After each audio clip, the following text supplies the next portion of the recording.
Mula dengan cuba dulu. Umur 21 dari saya baru saya jadi hardcore. Family saya tahu masa saya umur 21 juga, tak silap saya, selepas saya kena tangkap lah. Saya nak salahkan kawan tak salah juga, sebab masa tingkatan 3 lah. Tingkatan 3 ni kita ingin tahu. Makcik ingat semua ahli keluarga kena pantau sama. Saya faham bahawa ibu bapa di luar sana yang mempunyai anak-anak yang mengambil dadah. Dia orang rasa dia bukan dadah.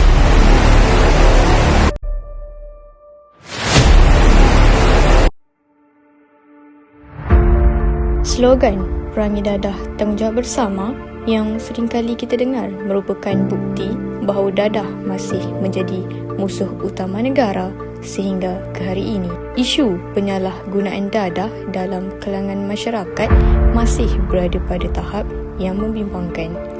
Pengambilan yang berterusan sehingga ketagih akan memberikan implikasi yang buruk bukan sahaja kepada pengguna bahang terlarang, tetapi keluarga dan masyarakat setempat juga tidak terkecuali daripada menerima tempias. Kini, penggunaan dadah stimulan seperti syabu, ekstensi dan sebagainya semakin berluasa dalam kalangan generasi muda. Baru-baru ini, rekod kejayaan terbaru dicapai Polis Diraja Malaysia PDRM apabila dadah syabu seberat lebih 1 tan berjaya dirampas. Rampasan syabu seberat lebih 320 kg telah direkodkan. Berbicara mengenai tanggungjawab dan kesedaran, ibu bapa memainkan peranan penting untuk memastikan anak mereka tidak terjebak dengan gejala dadah yang dilihat menjadi trend khususnya dalam kalangan pelajar dan belia. Namun, masih ramai ibu bapa di luar sana yang mengambil remeh dengan keadaan sekeliling menyebabkan mereka kurang kesedaran tentang isu ini.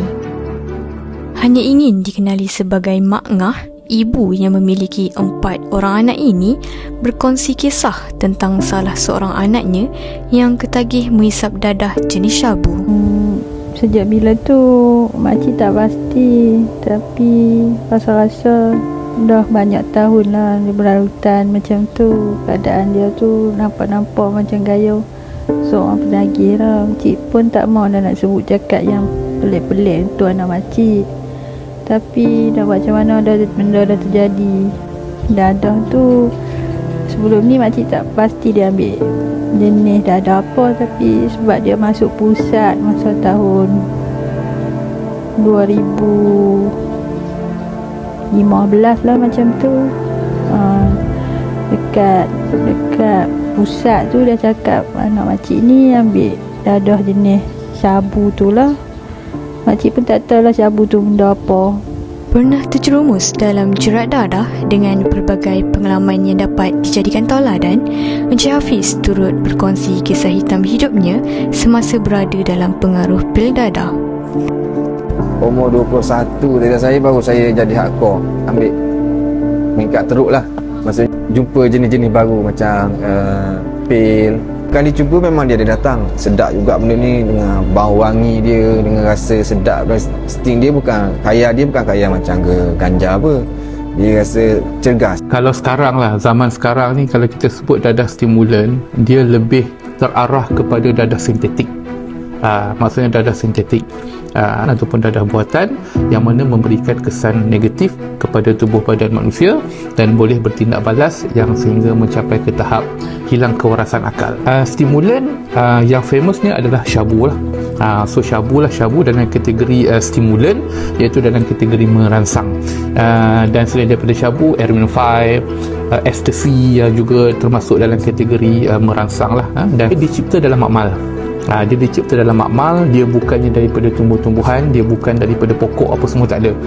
Dia bahan-bahan dia semuanya bahan-bahan kimia lah, diadunkan dan wujudlah kalau ikut nama saintifik dia methamphetamine.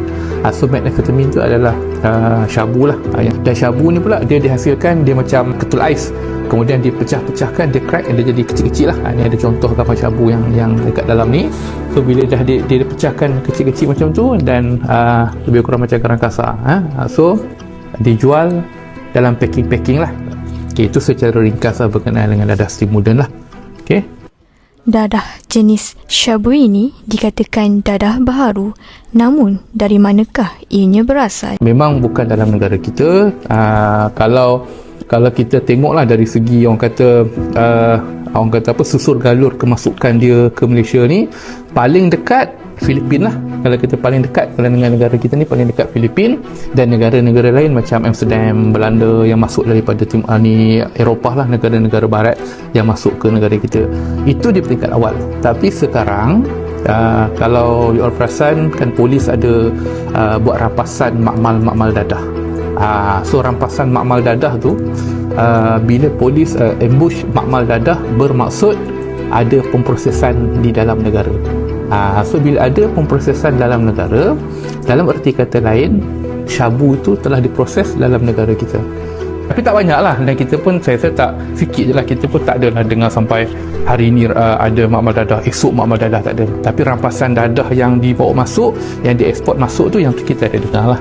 Kan? Syabu ni sebenarnya, kalau kita nak tengok dia punya trend ataupun orang kata penggunaan dia dekat Malaysia ni, kita boleh katakan dia baru. Kiranya lewat 90-an lah. Lewat 90-an dia masuk ke Malaysia, syabu. Dan sampai ke hari ni, syabu adalah berada di ranking yang pertama lah. Dalam tempoh 2, 3, 4 tahun ni berturut-turut, memang belia yang kita letakkan umur 19 hingga 39 yang memang sangat-sangat terdedah kepada syabu. 2021 still masih lagi belia yang paling banyak, 2020 pun belia yang paling tinggi. So ini maksudnya kita akan dapat data 2022, yang latest 2022, tapi dalam maklumat dadah IDK belum keluar lagi. Tapi saya yakinlah 2022 pun masih lagi belia berada di tempat yang tertinggi lah. So 2020, 2021 memang dah belia. Ni 2022 yang lepas pun saya yakin masih lagi belia lah. Persoalannya, mengapa majoriti yang terjebak dengan gejala ini terdiri daripada golongan belia? Tujuan dia guna syabu ni, salah satu sebabnya sebab dia orang rasa dia bukan dadah. Itu sebab dia menjadi famous. Bila dirasakan dia bukan dadah, dia punya kesan dia berbanding dengan orang normal 7 hingga 8 kali ganda dia punya prestasi dia. So kat situ kita boleh nampak lah, kalau kata keseronokan kita pun, contoh kita dapat duit, katakan kita dapat duit, orang bagi duit, tiba-tiba datang pejabat IDK bagi zakat 10,000 seorang, kita seronok lah kan. Tapi keseronokan dia darabkan dengan 7 kali. Macam mana seronok, macam mana nak cakap, silap saya 7 bangunan lah seronok punya pasal. Macam tu dia punya perasaan dia tu. So itulah yang dikatakan gandaan sehingga 7-8 kali tu. So you imagine kan lah, kalau dia bekerja 7-8 kali, kalau hubungan seksual 7-8 kali, kalau keseronokan dapat duit 7-8 kali, kalau mak rempit 7-8 kali. Macam tu dia punya gandaan keseronokan. Mungkin belia-belia kita yang mengatakan benda tu macam tu. Menurut Pejabat Pertubuhan Bangsa-Bangsa Bersatu mengenai jenayah dan dadah, harga dadah jenis syabu berterusan menurun di Asia Tenggara, termasuk di Malaysia. Oleh itu, dadah jenis stimulan ini boleh didapati dengan harga yang rendah, iaitu dari puluhan ringgit. Ada juga lah duit dia minta kat makcik lalunya bagi dalam 10, 20, atau macam tu lah. Banyak pun 30 sehari lah. Itulah macam makcik cakap tadi, kerja dia pun tak tetap, kadang ada kerja, kadang tak ada kerja, macam tu lah. Dan aneh tu macam plastik yang pelik-pelik lah. Plastik tu nampak macam bukan plastik barang roti ke apa lah, macam strong, macam tu lah, pelik-pelik lah. Hari-hari lah sebab saya jadi teruk, memang hari-hari lah. Pukul 2 pagi, 3 pagi kejut arwah mak saya minta duit. Arwah mak berontak juga. Tapi kita merayu kan, dia bagi lah banyak, 100-150 gitulah. Satu kali minta, satu hari tak juga, satu kali dia 2 minggu sekali. Yang lain tu saya cari duit sendiri je. Seperti yang dijelaskan oleh bekas penagih dadah, mengapa harga dadah jenis syabu semakin menurun. 10 tahun dulu, kalau ikutkan harga dadah ni 1 gram, bukan 10, bukan 100, 1G 3 ke 400 pada ketika itulah. Tapi sekarang 1G mungkin boleh dapat dalam 50, 80, 100, ikut pada dia punya token yang buat. Harga dia sekarang dah dah turun lah berbanding dulu orang. Sebab kandungan dadah dulu piau, solid, original dadah. Sekarang ni nak keuntungan dalam satu ni, mungkin kalau kita hantar kimia, mungkin hujung ni sikit je yang ada dadah betul, yang lain ni semua tah bahan-bahan lain pendasing lah. So dia pun kurangkan lah dia punya orang kata bahannya tu. Dia cabut yang krom tu, bila dia masak ni, api dia boleh jadi tinggi. Itu kalau gunakan lighter Aladin.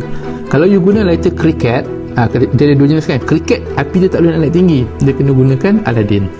So satu antara yang kita boleh kesan pengguna dadah ni, lighter Aladin untuk isap syabu, ini dinamakan Chasing the Dragon. Chasing the Dragon sama juga konsepnya, akan bakar dekat bawah, masukkan dia punya syabu di dalam lubang tu, sedut dekat sini hujung ni. Itu dia punya teknik penggunaan dia lah untuk dadah jenis syabu. Dalam episod seterusnya akan mengupas lebih lanjut berkenaan dengan ibu bapa yang masih membiarkan anak mereka bergeluman dengan dadah stimulan. Persoalannya, apakah alasan mereka berbuat demikian? Malu atau takut?